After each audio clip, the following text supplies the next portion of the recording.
Congress party ದುಡ್ಡಲ್ಲ, ಅವ್ರು ಕಾಂಗ್ರೆಸ್ ಅವ್ರು collect ಮಾಡಿ ಧೈರ್ಯ ಇದ್ರೆ ಕೊಡ್ಲಿ, ಅವರು ಭಿಕ್ಷೆ ಬೇಡ ಕೊಡ್ಲಿ, ಕಾಂಗ್ರೆಸ್ ಅವ್ರು ತಗೊಂಡೋಗಿ ಭಿಕ್ಷೆ ಬೇಡಲಿ, ಹೋಗಿ ರೋಡಲ್ಲಿ ಭಿಕ್ಷೆ ಬೇಡಲಿ ತಗೊಂಡೋಗಿ. ಕಾಂಗ್ರೆಸ್ ಪಾರ್ಟಿಗೆ ದುಡ್ಡಿಲ್ಲ, ಕಾಂಗ್ರೆಸ್ ದುಡ್ಡಿಲ್ಲ ಅಂತ ಹೇಳ್ಬಿಟ್ಟು ಭಿಕ್ಷೆ ಬೇಡ ಕೊಡ್ಲಿ. ಏನು ಇಂಪ್ಲಿಮೆಂಟೇಷನ್ ಮಾಡ್ತಾರೆ ಗ್ಯಾರಂಟಿ, ಇದು state checker amount. Okay, GST tax centre ದುಡ್ಡಿನಲ್ಲಿ ಅವ್ರಿಗೆ ಕೊಡ್ತಾ ಇದ್ದಾರೆ. 40,000 ಸಂಬಳ, ತಾಲೂಕ್ ಮಟ್ಟದಲ್ಲಿ 25,000 ಸಂಬಳ ಕೊಡ್ತೀವಿ. ಸ್ಟೇಟ್ ಚೆಕ್ಕರ್ ಅಮೌಂಟ್ ಅನ್ನ ಕಾಂಗ್ರೆಸ್ ಕಾರ್ಯಕರ್ತರಿಗೆ ಹಂಚಿಕೆ ಮಾಡ್ಲಿಕ್ಕೆ ಅವಕಾಶ ಇದೆಯಾ? ಇವತ್ತು 2.5 ಲಕ್ಷ ಪೋಸ್ಟ್ ಖಾಲಿ ಇವೆ, ಅದನ್ನು ಕಾಂಗ್ರೆಸ್ ಕಾರ್ಯಕರ್ತರಿಗೆ ಕೊಟ್ಬಿಡ್ಬೋದಲ್ಲ ಅಧ್ಯಕ್ಷ? ಇಲ್ಲಿ ಬಹಳ ಮುಖ್ಯವಾಗಿ ನಮ್ಮ ಪ್ರಶ್ನೆ, ನಿಮ್ಮ ಗ್ಯಾರಂಟಿ ಸ್ಕೀಮನ್ನು ಜಾರಿ ಮಾಡಲಿಕ್ಕೆ ಸರ್ಕಾರ ತೀರ್ಮಾನ ಮಾಡಿದೆ, ಅದಕ್ಕೆ ನಮ್ಮಲ್ಲಿ ಯಾರ ಅಭ್ಯಂತರವಿಲ್ಲ. ಅದು ಇಂಪ್ಲಿಮೆಂಟೇಷನ್ ಯಾರು ಮಾಡ್ತಾ ಇದ್ದಾರೆ? ಇಂಪ್ಲಿಮೆಂಟೇಷನ್ಗೆ ನೀವು ಕಾಂಗ್ರೆಸ್ ಕಾರ್ಯಕರ್ತನ ಅಪಾಯಿಂಟ್ ಮಾಡೋದಾದ್ರೆ ಏನು ಅರ್ಥ? ಅಲ್ಲಿ ಶಾಸಕರಿಲ್ವಾ, ಅಧಿಕಾರಿಗಳಿಲ್ವಾ? ಪ್ರಶ್ನೆ ಕೇಳಿ. ಅದೇ ಪ್ರಶ್ನೆ ಏನರ್ಥ ಅಂದ್ರೆ ಗಮನ ಇದೆ ಗ್ಯಾರಂಟಿ ಬಗ್ಗೆ. ಅದೇನದು, ಅದು ಉತ್ತಮವಾದ ಕೆಲಸವಾ ಅಥವಾ ಅಲ್ಲವಾ ಏನಂತ ಹೇಳಿ. ಅವ್ರ ಪ್ರಶ್ನೆ ಏನು ಅಂದ್ರೆ, ಅಧಿಕಾರಿ ವರ್ಗ ಅಸಮರ್ಥರಾಗಿದ್ದಾರೆ, ಅಧಿಕಾರಿಗಳ ಕೈಯಲ್ಲಿ ಸರ್ಕಾರದ ಯೋಜನೆಗಳನ್ನು ಅನುಷ್ಠಾನಕ್ಕೆ ತರಲಿಕ್ಕೆ ಆಗ್ತಿಲ್ಲ, ಹಂಗಾಗಿ ಕಾಂಗ್ರೆಸ್ ಸದಸ್ಯರು ಆಗ್ತಿದ್ದಾರೆ ಎನ್ನುವಂಥದ್ದು ಅರ್ಥ. ಈಗ ಅವ್ರು ಸಮರ್ಥರಾಗಿದ್ದಾರೆ, ಈ ಪ್ರಶ್ನೆ ಇರ್ತಿರ್ಲಿಲ್ಲ. ಸಮರ್ಥರಿದ್ದಾರೆ ಕೃಷ್ಣ ಮಾತಾಡ್ಲಿಕ್ಕೆ. ಚವನ್ ಕೂತ್ಕೊಳ್ಳಿ, ಮಾತಾಡ್ಲಿಕ್ಕೆ ಪ್ರಶ್ನೆ ಇದು. ಅಧ್ಯಕ್ಷೆ ತಮ್ಮ ಗಮನ ಕೇಳಿ. ಅಲ್ಲೇದ ತಪ್ಪು ತಿಳ್ಕೊಬೇಡಿ. ಏನು ಇಂಪ್ಲಿಮೆಂಟೇಷನ್ ಮಾಡ್ತಾರೆ ಗ್ಯಾರಂಟಿ, ಇದು state checker amount. Okay, GST tax centre ದುಡ್ಡಿನಲ್ಲಿ ಅವ್ರಿಗೆ ಕೊಡ್ತಾ ಇದ್ದಾರೆ. ಅದು ಇಂಪ್ಲಿಮೆಂಟೇಷನ್ ಯಾರು ಮಾಡಬೇಕು?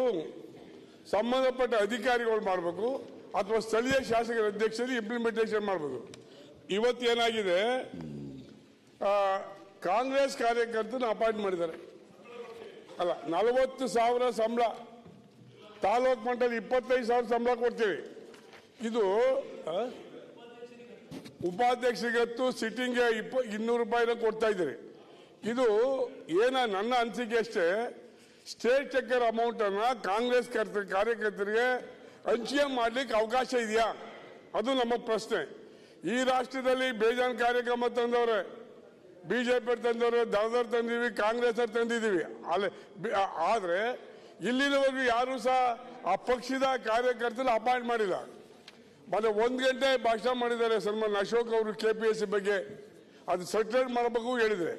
ಇವತ್ತೇನಾಗಿದೆ, ನೀವು ಕಾಂಗ್ರೆಸ್ ಕಾರ್ಯಕರ್ತರಿಗೆ ಕೊಡೋದು ತಪ್ಪು. ಹಿಂದೆ ಹರಿಯಾಣದಲ್ಲಿ ಚೌತಾಲ ಅಂತ ಒಬ್ಬ ಮುಖ್ಯಮಂತ್ರಿ ಇದ್ದಿರು ಅಧ್ಯಕ್ಷರೇ, ಓಂ ಪ್ರಕಾಶ್ ಚೌತಾಲ, ಅವರು ಪಾಪ ಹೀಗೆ ಈಡಾಗಿ ಮಾಡಿ ಪ್ರಶ್ನೆ ಕೇಳಿ ಕೃಷ್ಣ ಭಾಷಣ ಮಾಡಿ ಆಗ್ತದ ಚೌಟಾಲ ಅವನು ನಾವೆಂತ ಮಾಡಿದ. ನಾವು ನಮ್ಮ ಸಮಸ್ಯೆಯಲ್ಲಿ ಮಿನಿಸ್ಟರ್ ಉತ್ತರ ಕೊಡ್ಲಿ, ಉತ್ತರ ಕೊಟ್ಟರೆ ಮತ್ತೆ ನೀವೇನು ಕ್ಲಾಪಿಂಗ್ ಇದ್ದರೆ ಕೇಳಿ. ಉತ್ತರ ಕೊಟ್ಟಿದ್ದಾರೆ, ಉತ್ತರ ಹೇಳಿದ್ದಾರೆ ಅವರು ಆಲ್ರೆಡಿ. ಉತ್ತರ ಕೊಟ್ಟಿದ್ದಾರೆ, ಉತ್ತರಕ್ಕೆ ರಿಪ್ಲೈ ಹೇಳಿದ್ದಾರೆ.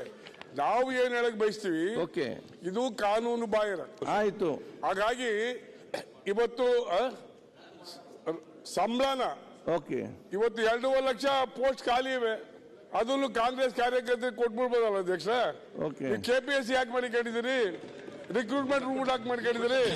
ವಾಟ್ ಇಸ್ ದಿ KCSR ಅಂದ್ರೆ ಏನು? ಸರ್ಕಾರ ಮಾಡಿರೋ ಕಾನೂನು, ಅದನ್ನ ನೀವು ಗಾಳಿ ತೂರಿ ಕಾಂಗ್ರೆಸ್ ಕಾರ್ಯಕರ್ತರಿಗೆ ಸ್ಟೇಟ್ ಎಕ್ಸ್ಚೇಂಜ್ ಅಲ್ಲಿ ನೀವು ಸ್ಯಾಲರಿ ಕೊಡ್ತೀರಾದ್ರೆ ವಾಟ್ ಯು ಮೀನ್? ಉತ್ತರ ಕೊಡ್ಲಿ. ಅಲ್ಲ, ಉತ್ತರ ಕೊಡ್ಲಿ ಸಭಾಧ್ಯಕ್ಷರೇ. ಗಂಭೀರವಾದಂತ ವಿಷಯ ನಮ್ಮ ತಾಲೂಕಿನಲ್ಲಿ ಯಾರ್ಯಾರು ಮಾಡಿ ಸಭಾಧ್ಯಕ್ಷರೇ.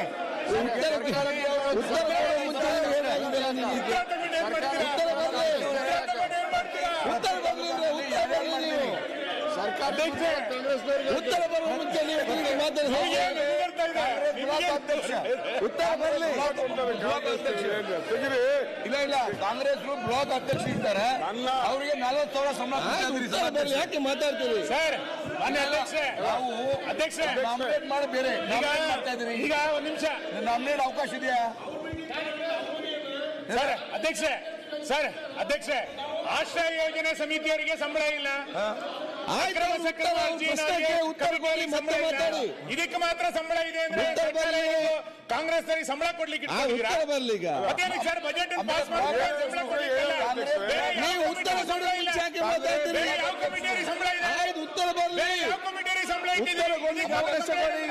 ನಾಮಿನೇಟ್ ಮಾಡಿದಿರಿ ಅವ್ರಿಗೆ.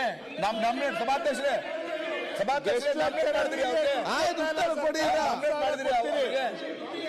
ಉತ್ತರ ಕೊಡುವ. ಆಯ್ತು ಮಾಡಿದಿರಿ ಚವ್ಹಾಣ್ ಅದು ಜಿಲ್ಲಾ ಮಾಡ್ಬೇಕಾರೆ ಅಂಗನವಾಡಿಯವರಿಗೆ ಆಯ್ತು ಈಗ ₹1 ಸಂಬಳ ಮಾಡ್ಲಿಕ್ಕೆ ಹಿಂದೆ ಮುಂದೆ ನೋಡ್ತೀರಿ. ಉತ್ತರ ಕೊಡು. ಇವರಿಗೆ ದೊಡ್ಡ ಪ್ರಮಾಣದಲ್ಲಿ ಸಂಬಳ ಕೊಡ್ತಾ ಇದೀರಿ ಅಂದ್ರೆ ಏನ್ ಅರ್ಥ? ಉತ್ತರ ಬರ್ಲಿ ಕೂತ್ಕೊಳ್ಳಿ ಈಗ. ಆಯ್ತು ಕೂತ್ಕೊಳ್ಳಿ, ಉತ್ತರ ಬರ್ಲಿ ಇವ್ರೆ. ಮತ್ತೆ ಎಲ್ಲ ಉತ್ತರ ಕೊಡಲಿಕ್ಕೆ ಬಿಡ್ತಿದ್ರೆ ಹೇಗೆ ನೀವು? ಎಲ್ಲ ಯೋಜನೆಗಳು ಆನ್ಲೈನ್ ಅಲ್ಲೇ ಹೋಗ್ತಾ ಇರೋದು, ಆನ್ಲೈನ್ ಅಲ್ಲಿ ಹೋಗ್ತಾ ಇರೋದು. ಇವ್ರದ್ದೇನು ಪೌರುಷ ಇದೆ ಇದರಲ್ಲಿ? ಆಯ್ತು ಉತ್ತರ ಬರ್ಲಿ, ಉತ್ತರ ಬರ್ಲಿ, ಉತ್ತರ ಬರ್ಲಿ. ನಾಮಿನೇಟ್ಗೆ ಅವಕಾಶ ಇದೆಯಾ? ಶಾಸಕರಿಗೆ ಕೆಲಸ ಅಲ್ಲಿ ನೀವೆಲ್ಲ ಮಾತಾಡಿದ ಏನಾದ್ರು ಆಗ್ತದ? ಎಲ್ಲರೂ ಮಾತಾಡಿ ಆಗ್ತದ?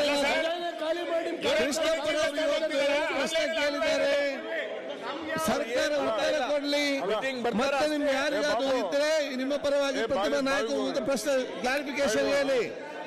ಆಯ್ತು, ಪುರುಷಾರ್ಥಕ್ಕೋಸ್ಕರ ಸಂಬಳ ಕೊಡ್ತಾ ಇದ್ದಾರೆ ಸರ್ಕಾರ. ಉತ್ತರ ಬರ್ಲಿ ಸುರೇಶ್ ಅವರ, ಉತ್ತರ ಬರ್ಲಿ. ನಾನು ಮಾತಾಡ್ತೀನಿ. ರಾಜ್ಯವನ್ನು ಇವತ್ತು ಬೇಕಂತ ಹೇಳಿ ಈ ಉತ್ತರ ಸರ್ಕಾರ ಬರ್ಲಿ. ಕೊಳ್ಳೆ ಹೊಡಿತಾ ಇದೆ. ಕೇಳಿ ಮಾತಾಡಿ. ಅದು ತಾಲೂಕು ಮಟ್ಟ, ಜಿಲ್ಲಾ ಮಟ್ಟ, ರಾಜ್ಯ ಉತ್ತರ ಬರ್ಲಿ, ಉತ್ತರ ಬರ್ಲಿ. ಕಾಂಗ್ರೆಸ್ ಕಾರ್ಯಕರ್ತರಿಗೆ ಸಂಬಳ ಉತ್ತರ ಕೊಡ್ಬೇಕಲ್ಲ, ಉತ್ತರ ಬರ್ಲಿ. ಸಂಪ್ರದಾಯ ಹಾಕ್ತಾ ಇದ್ದ ಸರ್ಕಾರ. ಸನ್ಮಾನ್ಯ ಉತ್ತರ ಅಧ್ಯಕ್ಷರೇ, ಬರ್ಲಿ, ಉತ್ತರ ಬರ್ಲಿ, ಉತ್ತರ ಬರ್ಲಿ, ಈಗ ಉತ್ತರ ಬರ್ಲಿ. ಸನ್ಮಾನ್ಯ ಅಧ್ಯಕ್ಷರೇ, ಈ ಕಾಂಗ್ರೆಸ್ ನಮ್ಮ ಡಿ ಕೆ ಶಿವಕುಮಾರ್ ಅವರ ಅಧ್ಯಕ್ಷರಾದ್ಮೇಲೆ ಸರ್ಕಾರಕ್ಕೂ ಕಾಂಗ್ರೆಸ್ ಪಾರ್ಟಿಗೂ ವ್ಯತ್ಯಾಸನೇ ಇಲ್ಲ. ಇಲ್ಲೊಂದು ದುಡ್ಡೆಲ್ಲ ಅಲ್ಲಿಗೆ ತಗೊಂಡು ಹೋಗ್ತಾರೆ. 187 ಕೋಟಿ ತಗೊಂಡು ಕಾಂಗ್ರೆಸ್ ಅವರು ಹಂಚಿದ್ರು, ಅಲ್ಲಿ ಆಯ್ತು, ಈಗ ಬಳ್ಳಾರಿಯಲ್ಲಿ ಹಂಚಿದ್ರು. ಇಲ್ಲಿ ಸರ್ಕಾರ ಒಂದು ರೀತಿ ನೋಡಿ, ಅಂಗನವಾಡಿಯವರಿಗೆ ಹಣ ಕೊಡಕ್ ದುಡ್ಡಿಲ್ಲ. ಈಗ ಪ್ರಶ್ನೆ ಅಲ್ಲ ಅದರದೇ ಪ್ರಶ್ನೆ, ಇವ್ರಿಗೆ ಹೆಂಗ್ ದುಡ್ಡು ಕೊಡ್ತಾರೆ? ಕಾಂಗ್ರೆಸ್ ಕಾರ್ಯಕರ್ತರಿಗೆ ಯಾವ ಲೆಕ್ಕದಲ್ಲಿ ನೀವು ನಮ್ಮ ಈ ಕರ್ನಾಟಕದ ಜನರ ಟ್ಯಾಕ್ಸ್ ಪೇಯರ್ಸ್ ಹಣ ಮೈಕ್ರೋ ಫೈನಾನ್ಸ್ ದುಡ್ಡು ಕಟ್ಟಿಲ್ಲ ಅಂದ್ರೆ ಬೀಗ ಹಾಕ್ತಾರಲ್ಲ, ಇಲ್ಲಿ ಕಾಂಗ್ರೆಸ್ ಅಲ್ಲಿ ಯಥೇಚ್ಛವಾಗಿ ದುಡ್ಡು ತಗೊಂಡೋಗಿ ಕೊಡ್ತಿರಲ್ಲ. ನಮ್ ದುಡ್ಡು ಅದು, ಕಾಂಗ್ರೆಸ್ ಪಾರ್ಟಿ ದುಡ್ಡಲ್ಲ. ಅವ್ರು ಕಾಂಗ್ರೆಸ್ ಅವ್ರು ಕಲೆಕ್ಟ್ ಮಾಡಿ ಧೈರ್ಯ ಇದ್ರೆ ಕೊಡ್ಲಿ, ಅವರು ಭಿಕ್ಷೆ ಬೇಡಿ ಕೊಡ್ಲಿ. ಕಾಂಗ್ರೆಸ್ ಅವ್ರು ತಗೊಂಡೋಗಿ ಭಿಕ್ಷೆ ಬೇಡ್ಲಿ, ಹೋಗಿ ರೋಡಲ್ಲಿ ಭಿಕ್ಷೆ ಬೇಡ್ಲಿ ತಗೊಂಡೋಗಿ. ಕಾಂಗ್ರೆಸ್ ಪಾರ್ಟಿಗೆ ದುಡ್ಡಿಲ್ಲ, ಕಾಂಗ್ರೆಸ್ ದುಡ್ಡಿಲ್ಲ ಅಂತ ಹೇಳ್ಬಿಟ್ಟು ಭಿಕ್ಷೆ ಬೇಡಿ ಕೊಡ್ಲಿ. ನಮ್ಮ ಹಣ ತಗೊಂಡೋಗಿ, ನಾವು tax payers, we are the tax payers.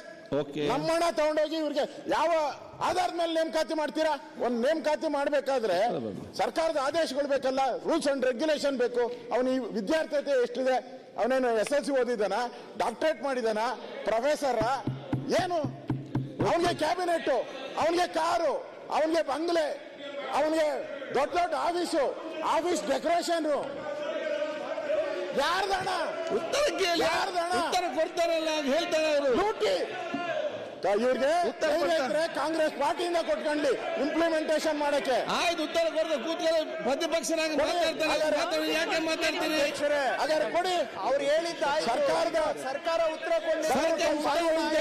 ಕೊಡ್ತೀರಾ?